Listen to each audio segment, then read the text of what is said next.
Okay, so I see that you haven't gotten any better at making intros or montages. It's really sad because it's such an easy thing to do. Like in the last video I made about you, I even showed you one of my own montages when Doom came out, and a lot of people liked that video. And I spent maybe like 15 to 20 minutes working on that. It wasn't that hard at all. Anyone with any semblance of skill in video editing should be able to do something like that. And you don't have any skill. So I would just suggest that you just stop making intros like that. It sucks. It really sucks. I'm being honest. I'm sorry if I'm being an asshole, but you're terrible at editing. Another top 5 reasons is there's no need for endless upgrades when you play on a console. A console is automatically built to house all your gaming needs. The UI interfaces are much better. It's much easier to navigate and get your games easily, or just put in your disc and play, or just easily click your downloaded application. Everything is much easier for you to find than going on a PC, and you don't need to constantly buy the new parts as they come. The only thing you probably would have to do, like say with a PS4 or Xbox One, is just increase your terabytes, but that's easy to do, unlike popping in different RAMs, different cords, different pieces to your computer just to make sure it can even run the damn games. So consoles in that respect will always be a step ahead in not needing constant upgrades, because the only time you need to upgrade is when a new console comes out. You don't need to upgrade almost every month or every few months with new parts just to sustain your PC gaming, because that sucks. Okay, so I'm going to be addressing a couple points here. He says that with consoles, you just put your disc in and play. We already know that isn't the case with the 8th generation. I own a PS4 and an Xbox One. I do not own a dedicated gaming PC. I have a little shitty laptop that I play my PC games on, but nevertheless, the argument still stands. When you put a game into your PS4, when you put a disc into your PS4 or your Xbox One, the first thing you're greeted to is an installation screen. Like, you have to install the game. And that makes no sense. Like, why am I installing the game when the game is on the disc and I can just play off the game or off the disc? That makes no sense. Also, it's not that you don't need to upgrade with consoles. It is you don't have a choice. Okay? And with PC, you don't have to upgrade if you don't want to. Okay? You don't have to upgrade every month or every 6 months. It's not like that at all. If I have a GTX 1080 or a GTX 1050 or an RX 480 and I'm completely fine with how it performs and how my games look and how they play, I don't have to upgrade. Yes, years down the line when the component is so old that it cannot efficiently run the games at the settings I want them to be at, then yeah, I might have to upgrade. But for the most part, you don't have to, okay? If I still have a GTX 1080 2 years from now, and it's still playing games at 1440p 60 frames per second, what the fuck do I need to upgrade for? This point is so easy to debunk. I don't even understand why people bring it up anymore. I really don't. It's such a stupid point to bring up. It's not even a point. I could play comfortably on a console. I don't need to sit in front of a monitor all the damn time, or the entire time I'm playing, hunched over at a desk where my hands can get cramped using a mouse and keyboard. And even using the controller, I still don't want to sit in front of a computer screen. I'd rather sit back on my bed or sit back on my couch with my controller and play on a very large television, probably a 4K television, or, 40, I forgot what the largest size TV is, but you get a 60-inch, 70-inch, I don't know. Just the largest TV possible, instead of playing on a small monitor screen and with resolution that you can even get on the TV. Is not much of a difference. So you will always play comfortably with consoles. There is no doubt about it.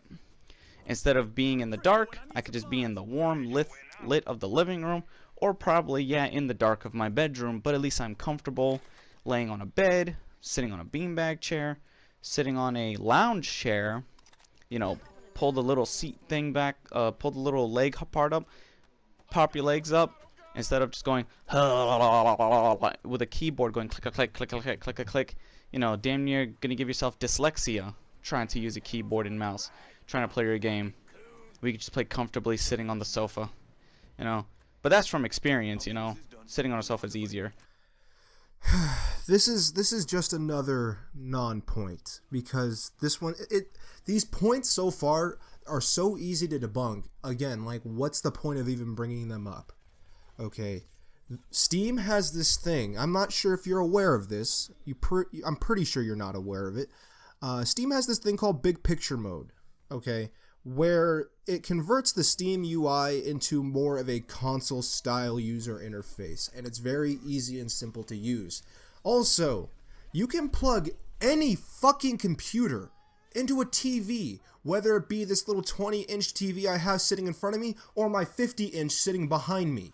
It doesn't matter. Here, I'll even show you. I'll show you, dude. Okay, so this is Steam Big Picture Mode. Let's go ahead and see if John Kill 3D Gaming's claims hold any water. Okay, so this is Steam Big Picture Mode. Obviously, I just said that, but let's go ahead and check out my library. So these are all my games. I don't really spend a lot of time on Steam. I don't have a dedicated gaming PC at the moment, but that I plan to change that in the future. But these are all my games at the moment. Let's go to store. Okay, we can see all of these games. All of these games, bro. But, let's go to community. Let's see what people are up to. Okay, trending. It has all of these things laid out for us, just like a console would. It's very easy to use. And I don't know if you can hear this, John, but hint, hint.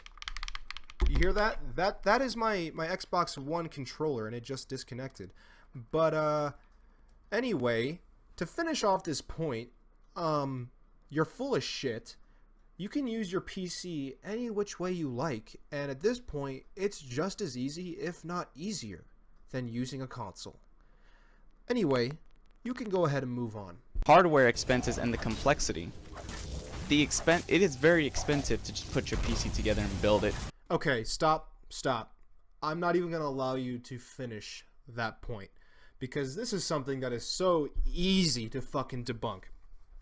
Okay, all of your points are, really. But anyway, I am here on the glorious PC Master Race subreddit, okay? Like I said in the last bit, I plan on changing the fact that I don't have a dedicated gaming PC. I am in the market for one. I have been looking at parts like almost obsessively, and I wanted to know more about what I could get for the money, so I went ahead on the PC Master Race subreddit, if I can fucking talk today, and I posted, "Hello, I'm a console player looking to build my first gaming PC. I only have a very basic knowledge of PC hardware, and I'm not too sure about what I'm doing here. I've gone on PC Part Picker and assembled a build, but I want to know if I'm overspending, and if so, are there any cheaper alternatives?" Fuck. And so here's my build. As you can see, I have an AMD A10 7890K 4.1 GHz quad-core processor with a MSI GeForce GTX 1050 Ti 4GB model. And my total after mail-in rebate came around to $649.16. Now, somebody responded to this post with saying, this is a much better PC. And as you can see, Intel Pentium G4 560 3.5 gigahertz dual core processor. Now you might say to yourself, a dual core processor is inherently inferior to a quad core, but as far as I know, from my experience and from what I've seen, Intel makes better processors than AMD, generally speaking. But it also has an RX 480 4GB video card, and now the 480 is generally a more powerful card than a 1050 Ti. It can do more, it can play games at higher settings and higher resolutions and higher frame rates. And this build that he posted, which is the build that I'm probably going to go with, costs around $496.14. That's after mail-in rebate. This dude just saved me over $150. $500 is not that difficult to manage as far as payments go, because I will be paying with this paying for this with a credit card. And all I have to say is, if you can afford a $400 PlayStation at launch, and you can afford a $400 PlayStation 4 Pro at launch, you can probably afford a nice gaming PC. That's $800 in the span of 3 years. Okay. With $800, you can build yourself a PC that would absolutely annihilate a PlayStation 4 or an Xbox One. I mean, stomp it into the motherfucking ground. Okay, $800 in one lump sum. And you are going to be saving so much money on games that you'll make that back fairly quickly. You know, the sales on Steam are absolutely fantastic. There are other sites like Green Man Gaming. There's G2A or GOG. EA is pretty competitive with their pricing in terms of EA Origin. I'm not too sure about Ubisoft, Uplay, but the competition in the PC marketplace is huge, and everybody is fighting for your dollar, which means better prices for you. When you have a closed platform and the manufacturer can make the prices whatever they fucking want, because where else are you going to buy them? That's how they're thinking about it. That's why you see digital games on PlayStation and Xbox at $60. That's basically it. And plus, you're not paying for an online subscription like PlayStation Plus or Xbox Live. You're going to save so much money going to PC that you could spend on other things, like maybe a new graphics card if you need it, or more games. That's always nice, or better peripherals like a mouse and keyboard, or maybe a new microphone if you're into YouTube. Like, the money you're saving is huge. So this point, I'm not even going to allow you to even fucking say it, because it is just bullshit. Okay. Anyway, that's all I gotta say on this one. Let's move on to your other points. The physical appearance of users, oh my god, I know the difference between console gamers and PC elitists. The physical appearance of users. Has it really gotten to this?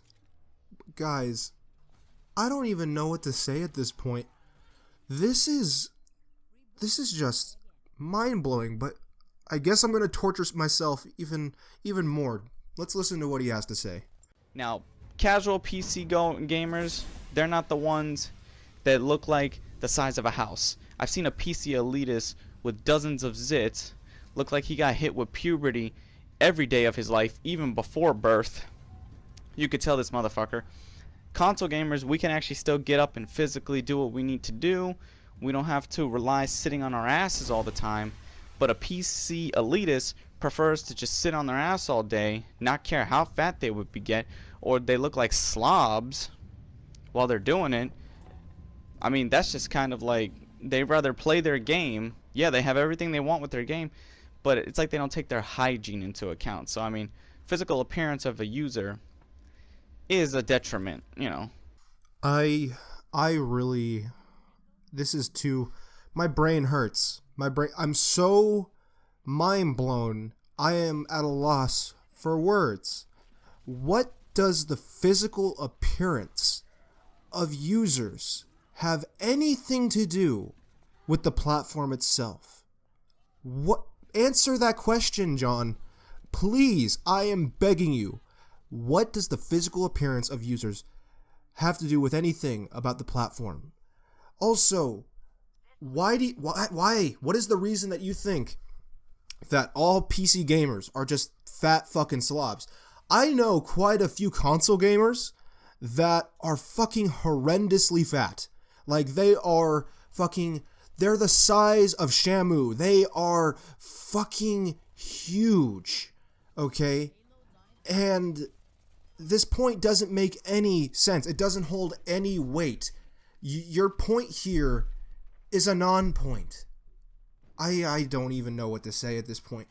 You're too far gone. The last time we talked, you said you were trolling, but at this point, I don't believe you, okay? I don't believe that you can say something this stupid and not mean it. This is retarded. Holy shit. These guys look like slobs, and that's why the 30% of PC gamers, the 30% PC elitists, they just look like house wrecks. 30%? Where did you get that statistic, John? Where? Where in the world did you get that statistic? I want to know. Please. Link it to me, please. If you see this video, which you probably will, okay? You probably will. Please link it to me in my comment section. I need to know at this point. Now, the final part is graphics don't determine the experience. A PC elitist's term for the great gaming experiences is how their game looks. I mean, just because the game can look beautiful and look pretty, that doesn't mean it's fun. Okay, you could play a game that looks like ass and still have a good time. Mind you, there's a lot of games out there that they look like hell, but yet people still have fun with them. Am I right or wrong? People still have a blast. Graphics will never determine the experience of true gaming.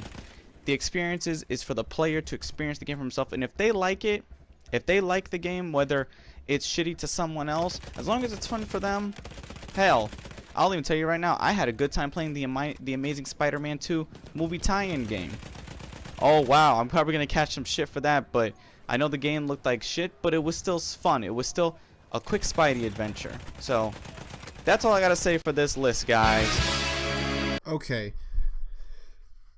No one is saying that graphics are what matters the most. No one says that. I have never heard a single person ever say that graphics make a game fun. But when it comes to the PC, the game looks better, the game plays better, with a higher FPS, which makes games more fun, okay? If you have a game, let's say Horizon Zero Dawn. I haven't played it. I don't think a lot of people played it. I don't even think it's released yet. But from the review scores, people are saying it's a lot of fun. It's a really good game. Now, that game runs at 30 FPS. Now, take a game that is good at 30 FPS and bump it up to 60 or hell, even 120 hertz. Imagine how much more fun you would be having because the game is more responsive to play. There's less input lag when you're pressing the button. The time between you pressing the button and what happens on screen is reduced. So imagine how much more fun that would be if it was running at 60 or above. That's all people are saying.